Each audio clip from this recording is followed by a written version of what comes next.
திருமறை நேரம் Bible Hour presented by the National Bible College. கிறிஸ்துவின் சபையார் உங்களை வாழ்த்துகிறார்கள். Welcome to Satellite Bible Classes. வணக்கம். தேசிய வேதாகம கல்லூரி மாணவ கண்மணிகளே, தோழர்களே, பெற்றோர்களே, உலகளாவிய என் தமிழ் சொந்தங்களே, வான்வழி வகுப்புகளாக நாம் தொடர்ந்து கொரிந்தியருக்கு எழுதிய 2வது நிருபம், அந்த வகையில் இன்றைக்கு 11வது அதிகாரத்தை நாம் தெரிந்து கொள்கிறோம். இந்த 11ஆம் அதிகாரத்தில் 33 வசனங்கள் இருக்கிறது. நாம் கவனிக்க வேண்டிய ஒரு அதிகாரமாக இது இருக்கிறது. முதலாவது, அப்போஸ்தலனாகிய பவுல் ஒவ்வொரு கிறிஸ்தவரும் ஒரு கன்னிகை தன்மை வாய்ந்த ஒருவராக இருக்கிறார். எவ்ரி கிறிஸ்டியன் இஸ் அ வர்ஜன் என்று சொல்கிறார். 11ஆம் அதிகாரம் 2வது வசனம், நான் உங்களை கற்புள்ள கன்னிகையாக கிறிஸ்து என்னும் ஒரே புருஷனுக்கு ஒப்பு கொடுக்க நியமிக்கப்பட்டபடியால் உங்களுக்காக தேவ வைராக்கியம் கொண்டிருக்கிறேன். அதாவது இந்த வர்ஜன், கன்னிகை என்ற அந்த வார்த்தைக்கு பொருள் உடல் ரீதியாக ஒரு உறுப்பை கன்னிகை என்று வேதாகம் பேசவில்லை. கன்னிகை என்ற சொல் ஒரு பெண் ஒரே ஒரு மனிதனோடு வாழ்கிற வாழ்க்கை. திருமணம் அல்லாமல் இருக்கிற ஒரு பெண் கன்னிகை என்றும், திருமணம் உள்ள அந்த பெண் கன்னிகை தன்மையை தன் கணவனோடு பகிர்ந்திருக்கிறாள் என்றும் பொருள். அவ்வளோதான். அநேக சமயத்தில் இந்த கன்னிகை என்ற சொல்லை உடலிலே இருக்கிற ஒரு உறுப்பு மாற்றம், சிதைவு, குறைபாடு அல்லது கட்டாயத்தினால் அது நீக்கப்பட்டு விட்டது என்ற பொருளிலே நம்முடைய சமயங்களில், மதங்களில் மக்கள் பேசுகிறார்கள். It is not a matter of your physical virginity. It's a matter of your life given to another man. ஒரு மனிதனோடு சேர்ந்து வாழ்கிற உத்தம வாழ்க்கை, அது ஆணுக்கும் பொருந்தும், பெண்ணுக்கும் பொருந்தும். மரியாள் கன்னிகையாக இருந்தார் என்று லூக்கா 1ஆம் அதிகாரம் 27வது வசனத்தில் படிக்கிறோம். அதாவது புருஷனை அறியாதிருந்தார் என்பது தான் அதனுடைய பொருள். இயேசு அவளிடத்திலே பிறந்தார் என்பது நம்ம எல்லாருக்கும் பிரபலமான ஒரு செய்தியாகும். ஆதியாகமம் 2ஆம் அதிகாரம் 24வது வசனத்தில் ஏவாள் ஆதாமோடு சேர்ந்து வாழ்ந்ததுனால இருவரும் ஒரே மாம்சமாக இருக்கிறார்கள் என்று ஆதியாகமம் 2:24 படிக்கிறோம். அப்படின்னா கன்னித்தன்மை என்பது வெறும் பெண்ணுடையது மட்டுமல்ல, ஆணுடையதும் சேர்ந்து தான். ஏனென்றால் அவர்கள் ஒரே மாம்சமாக இருக்கிறார்கள். இப்படி ஒரே மாம்சமாய் தொடங்கின ஒரு வாழ்க்கையை ஒரு பெண் முறித்து கொண்டு வேறு ஒருவரோடு வாழும்போது அவள் கன்னி அல்ல. ஆகவே இந்த கன்னிகை என்பது சரீரத்தில் பேசப்பட்டாலும் இயேசு கிறிஸ்துக்குள்ளே ஆவிக்குரிய அர்த்தத்தில் பேசப்பட்டிருக்கிறது. எப்படி ஒரு பெண் ஒரு மனிதனோடு மட்டும் வாழ்கிறாளோ அவ்விதமாக ரட்சிக்கப்பட்ட மக்கள் இயேசு கிறிஸ்துவின் போதனையின்படி மட்டுமே வாழ்கிறார். ஆகவே கிறிஸ்துவுக்கு ஒரு மனையாட்டியைப் போல அவர் இருக்கிறார். 26-27 வசனங்கள், தாம் அதை திருவசனத்தை கொண்டு தண்ணீர் முழுக்கினாலே சுத்திகரித்து பரிசுத்தமாக்குறதற்கும் கரைத்திரை முதலானவைகள் ஒன்றுமில்லாமல் பரிசுத்தமும் பிழையற்றதுமான மகிமுள்ள சபையாக அதை தமக்கு முன் நிறுத்தி கொள்வதற்கு தம்மை தாமே அதற்காக ஒப்பு கொடுத்தார். ஆகவே தனி கிறிஸ்தவரும் திருச்சபையாகிய சரீரமாகிய சபையும் கிறிஸ்துவுக்கு ஒரு கன்னிகை போல் இருக்கிறார்கள். ஆகவே இது ஒரு ரகசியமாக இருக்கிறது. இந்த உறவு உடல் உறவை சார்ந்தது அல்ல, மன உறவை சார்ந்தது. Hope you will understand. நான் சொன்னதை நீங்கள் புரிந்து கொள்வீர்கள் என்று நான் நம்புகிறேன். எபேசியர் 5வது அதிகாரம் 32வது வசனம், இந்த ரகசியம் பெரியது, நான் கிறிஸ்துவை பற்றியும் சபையை பற்றியும் சொல்கிறேன். So the relationship with Christ like a virgin, it's a mystery. ஆகவே இதை நாம் புரிந்து கொள்ள வேண்டும். அப்போஸ்தலனாகிய பவுல் ஆதியாகம காலத்தில் ஏதேன் தோட்டத்தில் ஏவாள் எவ்விதமாக வஞ்சிக்கப்பட்டாரோ அவ்விதமாக இந்த காலத்தில் கிறிஸ்துவை மணாளனாக நாம் அவருக்கு கற்புள்ள ஒரு மணியாட்டிகளைப் போல உண்மையுள்ளவர்களாக இருக்க வேண்டும். பரிசுத்தமும் பிழையற்றும் உள்ள சபையாக இருக்க வேண்டும். போகிற வருகிறவர்கள் போதிக்கிறவைகளை எல்லாம், வழிப்போக்கருடைய போதனைகளை எல்லாம், கள்ள அப்போஸ்தலருடைய போதனைகளை எல்லாம், கள்ள தீர்க்கதரிசிகளுடைய இரகசியங்களை எல்லாம் நாம் நம்புகிறவர்களாக இருக்கக்கூடாது. அதுக்கு ஒரு உதாரணமாக அப்போஸ்தலனாகிய பவுல் 2 கொரிந்தியர் 11ஆம் அதிகாரம் 3வது வசனம் கவனிங்கள், பேனால அடிக்கோட்டிடுங்கள். ஆகிலும் சர்ப்பமானது தன்னுடைய தந்திரத்தினாலே ஏவாளை வஞ்சித்தது போல உங்கள் மனதும், கவனிங்கள், உங்கள் மனதும் கிறிஸ்துவை பற்றிய உண்மையினின்று அல்லது சத்தியத்தினின்று விலகும்படி கெடுக்கப்படுமோ என்று பயந்திருக்கிறேன். அதாவது அப்போஸ்தலனாகிய பவுல் சொல்கிறார், நம்முடைய மனது சத்தியத்தை விட்டு விலகிவிடக்கூடும். அதனால தான் இன்றைக்கி மார்க்கம் வேறு மதம் வேறு அப்படின்னு நான் சொல்கிறேன். மார்க்கம் என்பது கிறிஸ்துவனுடைய உபதேசத்தின்படி அப்போஸ்தலர்கள் நமக்கு போதித்த பிரகாரமாக முதல் நூற்றாண்டு கால கிறிஸ்தவர்கள் நடந்த வகையில் நாம் நடப்போமானால் மார்க்கமாக இருப்போம். மதம் என்பது மனது வஞ்சிக்கப்பட்ட கள்ள போதகர்களுடைய கூட்டமாக இருக்கிறது.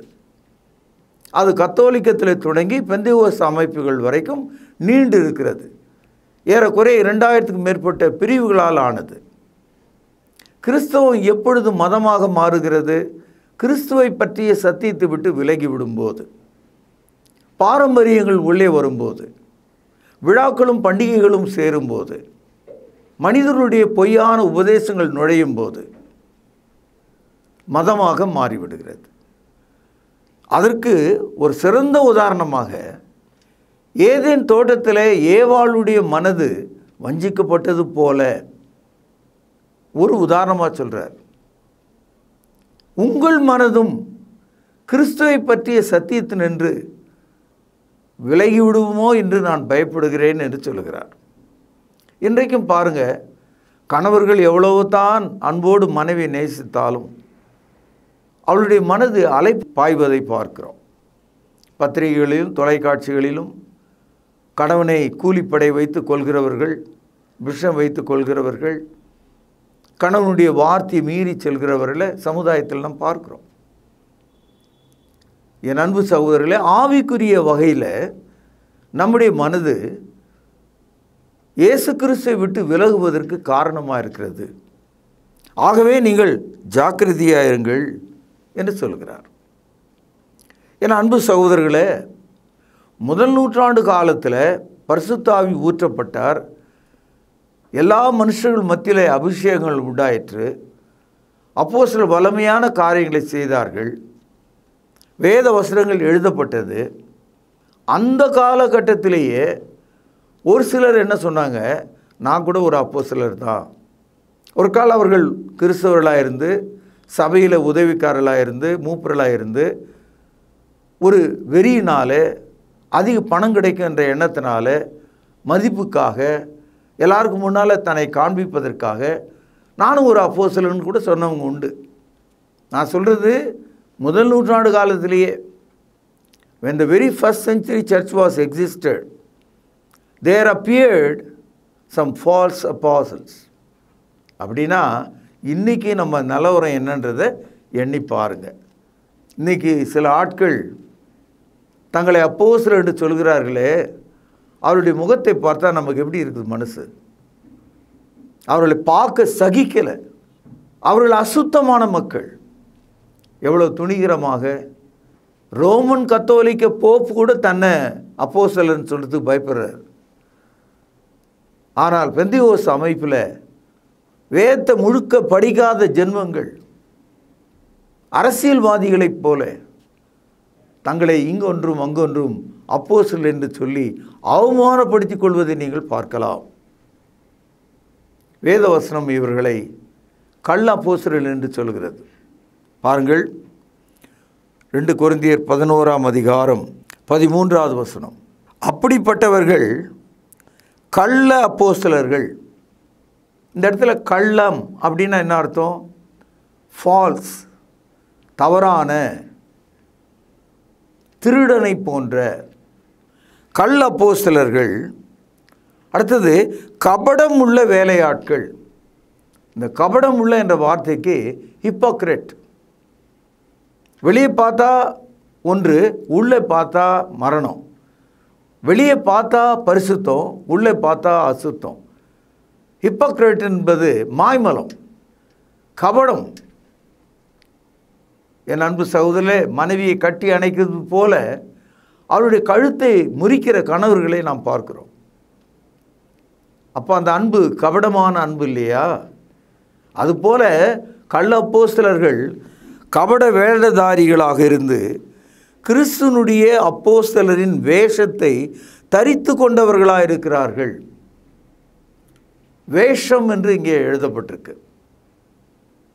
அதாவது பார்ப்பதற்கு மற்ற அப்போஸ்தலர் எப்படி உடுப்பார்களோ, பேசுவார்களோ, அவருடைய தோற்றம் வெளியில் இருக்குமோ அவ்விதமாக அந்த கேரக்டரை அவங்க அப்படி ஹிப்போக்ரேட்ஸ் போட்டு வந்துடுவாங்களாம். இன்றைக்கி சில பேர் பார்த்திங்கன்னா இயேசு கிறிஸ்து மாதிரி தாடி வச்சுக்கிட்டு தங்களை ஒரு கிறிஸ்து என்பதைப் போலவே பாவனை செய்வதையெல்லாம் நம்ம பார்க்கிறோம். ஆகவே இந்த வசனத்தில் கள்ளம், கபடம், வேஷம் 3 வார்த்தைகளை நீங்கள் மறந்துவிடக்கூடாது. வெளிப்படுத்தல் 2வது அதிகாரம் 2வது வசனம். உன் கிரியைகளையும் உன் பிரயாசத்தையும் உன் பொறுமையும் நீ பொல்லாதவர்களை சகிக்க கூடாதிருக்கிறதையும் கவனிங்கள்.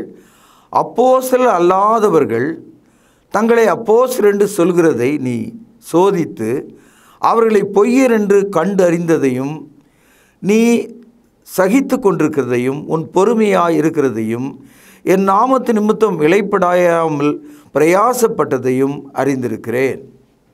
என் அன்பு சகோதரர்களே, முதல் நூற்றாண்டு காலத்தில் இருந்த எபேசு சபைக்கு கர்த்தருடைய வார்த்தை இவ்விதமாக சொல்லப்பட்டிருக்கிறது. அதாவது எபேசு சபையில் கள்ள அப்போஸ்தலர்கள் வந்திருக்கிறார்கள். அவர்கள் கள்ள அப்போஸ்தலர் என்பதை சோதித்து அவங்களுக்கு ஒரு டெஸ்ட் வச்சு பார்த்துருக்காங்க. என்ன டெஸ்ட் வச்சுருப்பாங்க நீங்கள் நினைக்கிறீங்க? சில கேள்விகளை கேட்டிருப்பாங்க. நீங்கள் இயேசு கிறிஸ்துவனுடைய அற்புதங்களை நேரில் பார்த்தீங்களா? அவருடைய மரணத்தை நேரில் பார்த்தீங்களா? அவருடைய அடக்கத்தை நேரில் பார்த்தீங்களா? அவருடைய உயிர்த்தெழுதலை நீங்கள் நேராக பார்த்தீங்களா? அவர் உங்களுக்கு பரிசுத்த ஆவினாலே அபிஷேகம் கொடுத்தாரே, அதை நீங்கள் பெற்றீர்களா?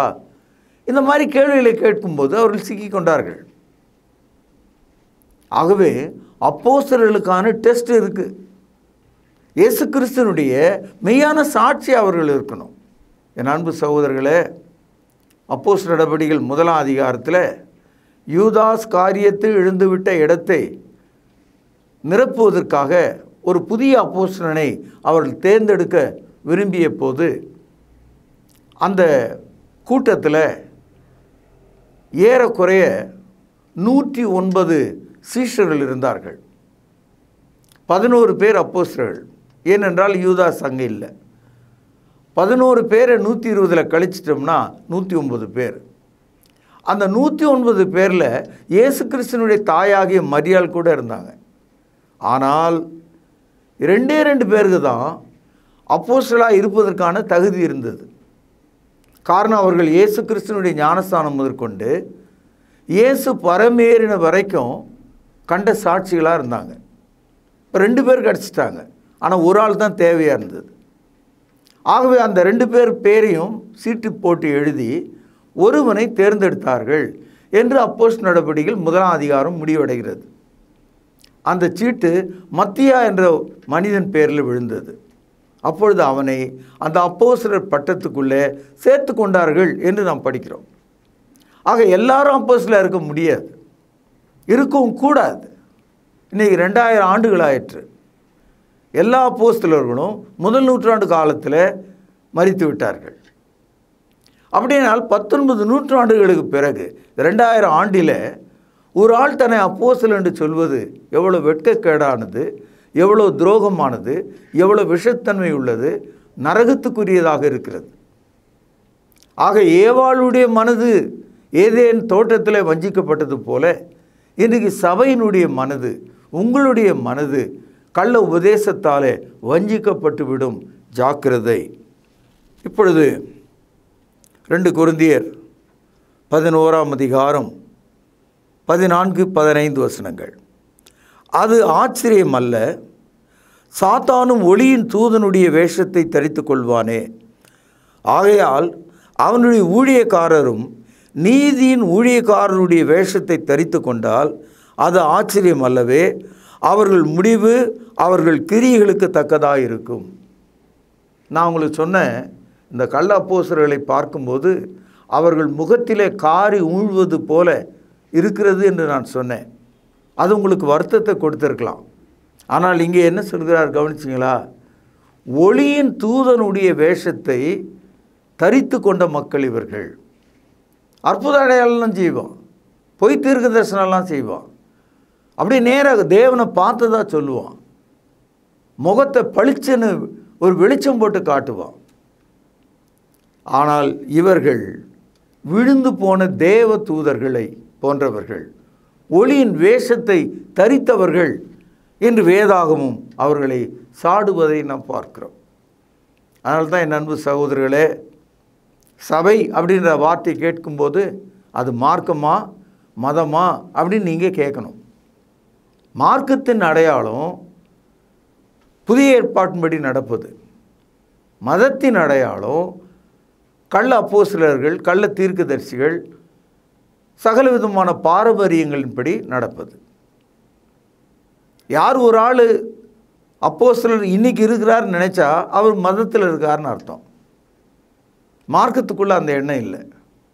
2 கொரிந்தியர் 11ஆவது அதிகாரம் 23 முதல் சில வசனங்களை நாம் இங்கே பார்க்கலாம். 23 முதல் 27 வரை. இந்த இடத்துல அப்போஸ்தலனாகிய பவுல் அவர் கிறிஸ்துவுக்காக எவ்வளவு பாடுபட்டார் என்பதை சுருக்கமாக சொல்கிறார். இந்த கருத்துக்களை எல்லாம் அவர் சொல்லுவதற்கு காரணம், கள்ள அப்போஸ்தலர் இருக்கிறதுனால உங்கள் மனது கெட்டு போகக்கூடாது என்பதற்காக. நான் அப்போஸ்தலனாக இருந்தும் இவ்வளோ பாடுபட்டிருக்கிறேன் கவனியுங்கள். ஆக சொகுசாக ஊரை ஏமாற்றுகிற இந்த நட்சத்திரங்களை விட்டு விலகி வாருங்கள், என்னுடைய சாட்சியை கேளுங்கள் என்று சொல்கிறார். கவனிப்போம். 2 கொரிந்தியர் 11ஆம் அதிகாரம் 23வது வசனம். அவர்கள் கிறிஸ்துவின் ஊழியக்காரரா? நான் அதிகம் புத்தியீனமாய் பேசுகிறேன். நான் அதிகமாய் பிரயாசப்பட்டவன், அதிகமாய் அடிப்பட்டவன், அதிகமாய் காவல்களில் வைக்கப்பட்டவன். காவல்னா ஜெயில். அநேக தரம் மரண அவதியில் அகப்பட்டவன். 24ஆம் வசனம். யூதர்களால் ஒன்று குறைய 40 அடியாக 5 தரம் அடிப்பட்டேன். யூதர்கள் ஒரு மனிதனை தண்டிக்கும் போது 40 அடி அடிப்பார்கள் சவுக்குனால். அதில் 1 குறைச்சிடுவாங்க, 39 அடி. அந்த மாதிரி 5 முறை நான் அடி வாங்கியிருக்கேன்னு சொல்கிறார். 25வது வசனம். 3 தரம் மிலாறுகளாலே அடிப்பட்டேன், 1 தரம் கல்லெறியுண்டேன், 3 தரம் கப்பர் சேதத்தில் இருந்தேன், கடலிலே ஒரு ராப்பகல் முழுவதும் போக்கினேன், அநேக தரம் பிரயாணம் பண்ணினேன், ஆறுகளால் வந்த மோசங்களிலும் கள்ளரால் வந்த மோசங்களிலும் என் சுய ஜனங்களால் வந்த மோசங்களிலும் அந்நிய ஜனங்களால் வந்த மோசங்களிலும் பட்டணங்களில் உண்டான மோசங்களிலும் வனாந்திரத்தில் உண்டான மோசங்களிலும் சமுத்திரத்தில் உண்டான மோசங்களிலும் கள்ள சகோதரிடத்திலே உண்டான மோசங்களிலும் பிரயாசத்திலும் வருத்தத்திலும் அநேக முறை கண் விழிப்புகளிலும் பசியிலும் தாகத்திலும் அநேக முறை உபவாசங்களிலும் குளிரிலும் நிர்வாணத்திலும் இருந்தேன். ஒரு லிஸ்ட்டை நம்ம படித்து பார்க்கிறோம். இப்படியெல்லாம் ஒரு மனுஷன் இயேசுக்காக வாழ முடியுமா? இத்தனை தியாகங்களை அந்த ஒரு மனிதன் சந்திக்க முடியுமா? ஆச்சரியமாக இருக்கிறது. நம்ம எல்லாம் ஒன்று குறைய 39 முறை சவுக்கினால் அடித்தால் அங்கேயே செத்து போயிடுவோம். 5 முறை அடிக்கப்பட்டிருக்கிறார். மிலாறுகள் என்பது உடல் மேல் உள்ள தோலை கிழிக்கக்கூடிய சவுக்கடி, அதில் 3 முறை என்று சொல்கிறார். கப்பர் சேதத்தில் இருந்தேன் என்று சொல்கிறார். பட்டியல் போட்டுக்கொண்டே போகிறார். என் அன்பு சகோதரர்களே, இதெல்லாம் படிக்கும்போது இதெல்லாம் ஒன்றுமே இல்லை அப்படின்றார் அப்போஸ்தலனாகிய பவுல். நம்முடைய மனது ஏவாளை போல வஞ்சித்து விடக்கூடாது என்பதற்காக இதை சொல்லுகிறார். ஒளியின் தூதனுடைய வேஷத்தை தரித்து கொண்டு கள்ள போதகர் பின்னாலே நீங்கள் போய்விடக்கூடாது என்பதற்காக இதையெல்லாம் சொல்லுகிறார். இந்த சூழலை நீங்கள் புரிந்து கொள்ள வேண்டும். Why Apostle Paul highlight his testimony of persecution, so that you may overcome every temptation of Satan and overcome every false teaching of the false apostles. இதான் காரணம். என் அன்பு சகோதரர்களே, அப்போஸ்தலனாகிய பவுலிடத்தில் உங்களுக்கு கடைசி ஆசை ஏதாவது இருக்கிறதா? நீங்கள் எதை அதிகமாக விரும்புகிறீர்கள்? உங்கள் மனதில் ஏதாவது கஷ்டம் இருக்கிறதா? உங்களுக்கு வருத்தமான ஒரு செய்தி இருக்கிறதா? நீங்கள் முடிவாக ஏதாவது சொல்ல விரும்புகிறீங்களா? சில சமயங்களில் இந்த பேட்டி காண்கிறவர்கள் ஒரு கடைசி கேள்வியாக அதை வைப்பாங்க. அது மாதிரி பவுலடியார் தன்னுடைய கடைசியான ஒரு கருத்தை சொல்கிறார். 2 கொரிந்தியர் 11ஆம் அதிகாரம் 28வது வசனம். இவைகளை அல்லாமல் எல்லா சபைகளை குறித்தும் உண்டாயிருக்கிற கவலை என்னை நாள்தோறும் நெருக்குகிறது. தினமும் நான் நெருக்கப்படுகிறேன். உரலில் கை மாட்டிக்கிட்டா நம்ம கை எப்படி நசுங்கும்? அது மாதிரி அப்போஸ்தலனுடைய மனது நெருக்கப்படுதான். எதுக்காக நெருக்கப்படுது?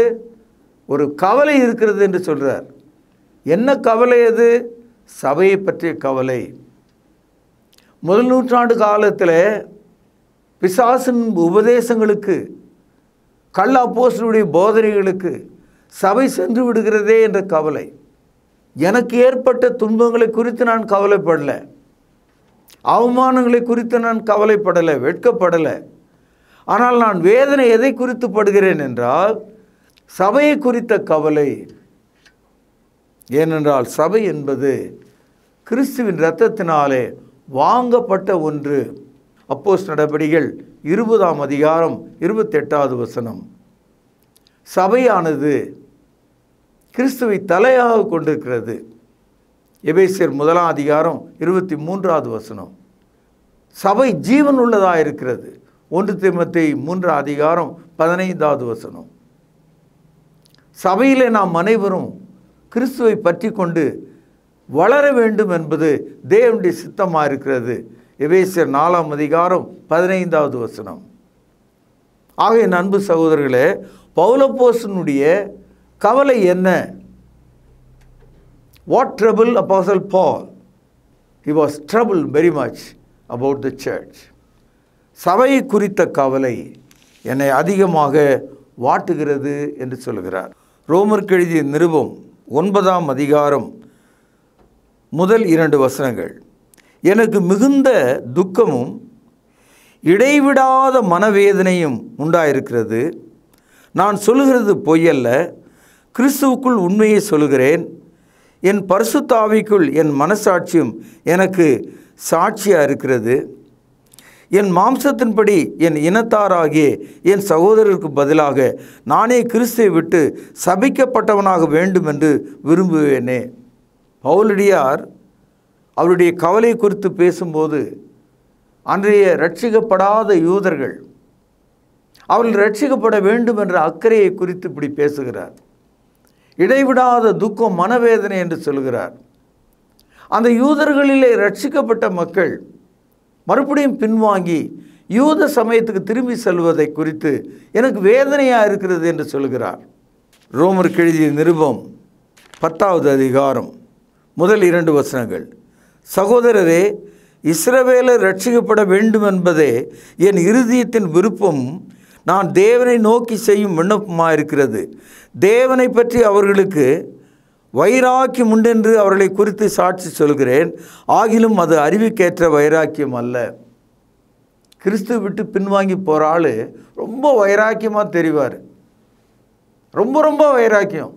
அவர் பேசும்போது அப்படியே கேட்டுக்கொண்டிருக்கலாம் என்பது போல் இருக்கும். ஆனால் அது அறிவுக்கேற்ற வைராக்கியம் இல்லை. நிறைய தடவை நம்ம பக்கத்தில் இருக்கிறவங்கள அறிவு கெட்டவன் என்று சொல்லுகிறோம். அறிவில்லாமல் பேசுகிறவளை நம்ம என்னென்னு சொல்ல முடியும்? சில பேர் மாறை கிழித்து கொள்வது போல போதிப்பான். கடந்த காலத்தில் நிறைய போதர்களை நம்ம அந்த மாதிரி பார்த்துருக்குறோம். பயங்கர வைராக்கியமாக இருப்பாங்க, ஆனால் முட்டாள்களாக இருப்பாங்க. அறிவுக்கேற்ற வைராக்கியம் இல்லை, விசுவாசத்துக்கேற்ற வைராக்கியம் இல்லை, சத்தியத்திற்கேற்ற வைராக்கியம் இல்லை, அப்போஸ்தலருடைய உபதேசத்துக்கேற்ற வைராக்கியம் இல்லை. அப்போ உங்களுடைய வைராக்கியத்தினால எதையும் நீங்கள் சாதிக்க முடியாது. You cannot establish anything by your own zealous. It is without knowledge. அறிவுக்கேற்ற வைராக்கியம் இல்லை. ஆகவே பவுலடியார் சொல்கிறார், நான் மிகவும் கவலை கொள்கிறேன். சபையை பற்றிய கவலை என்னை நாள்தோறும் வாட்டுகிறது. என் அன்பு சகோதரர்களே, இந்த புத்தகம் கொரிந்தியருக்காக எழுதப்பட்டது. கொரிந்திய சபையில் எத்தனை பிரச்சனைகள் இருந்தது என்பதை முதலாவது புத்தகத்தில் நாம் படித்தோம். இந்த இரண்டாவது புத்தகத்தில், நிருபத்தில் மீண்டும் அதனுடைய தொடர்ச்சியை நம்ம கவனிக்கிறோம். இந்த நாளில் நாம் கேட்ட செய்தியை நம்ம ஒரு குத்து மதிப்பாக கவனிப்போம். முதலாவது என்ன சொல்கிறார்? ஒவ்வொரு கிறிஸ்தவரும் இயேசு கிறிஸ்துவுக்கு ஒரு கன்னிகை போல் இருக்கிறார்.